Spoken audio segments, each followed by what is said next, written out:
2020 ambayo inasema let me speak so that I can get relief, ama kwa Kiswahili wache niongee initoke. So mimi wache niongee yangu initoke ile wenzangu wameongea. Na mimi nataka niseme hivi, nimeona watu wakiongea hapa wengi, nimesikiza sana kwa makini ili nipata tu kitu moja, something that I can take home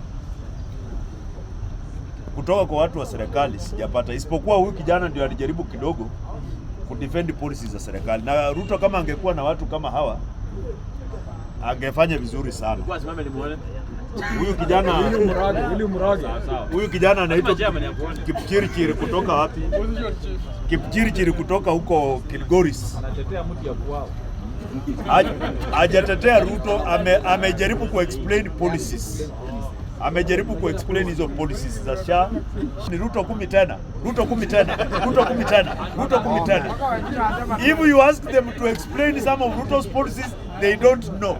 They know nothing. They know nothing.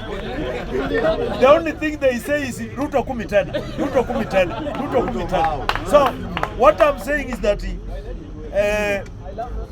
I am saying that nimesikia sana hata watu wana blame, hizi shida tuko nazo zote, shida zililetwa na watu wa mlima, shida zililetwa na watu wa mlima. Na mimi kila mara wanaponiambia hivyo, mimi nauliza, sasa hizi si mko na broad based government? Si implement Akwimi report, implement Ndungu report, implement Kirigila report, implement hizo report zote ziko hapo State House kwa shelf.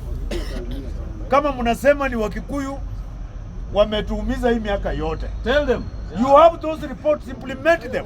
Let Ruto implement Ndungu report, let him implement Kirigila report, let him implement Akwimi report, let him implement the Justice Waki report and all the other reports ziko State House on shelves.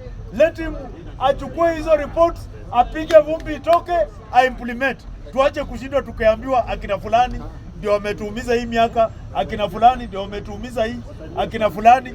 Let me tell you my brothers, hata uimbe namna gani, uende juu rudi chini, uende magharibi kulia, uende wapi, Ruto will just go home. That's what I can tell you. No, don't help. Ruto will go home. He will go. He will go. The reason Ruto will go is because Kenyans are united and Kenyans have resolved that they will save this country in 2027. Kenyans have resolved. Iwe ni Mkikuyu, iwe ni Mjaluo, iwe ni Mkamba, iwe ni Mkisii, iwe ni Muluya, Wakenya wote wameamua kwa kauli moja, njia ya kuokoa hii nchi ni Dr. William Samuel Ruto must go home. Because just for one final point. One final point, don't sing my brother. One final point I want to say is this. Dr. William Samuel Ruto is like that. Hawa watu wanakimianga nje usiku wanaitwa namna gani? Huyo mtu atakuangaisha usiku mzima, kuangaisha usiku mzima, alafu asubuhi akuulize jirani ulilala namna gani? Jirani ulilala namna gani?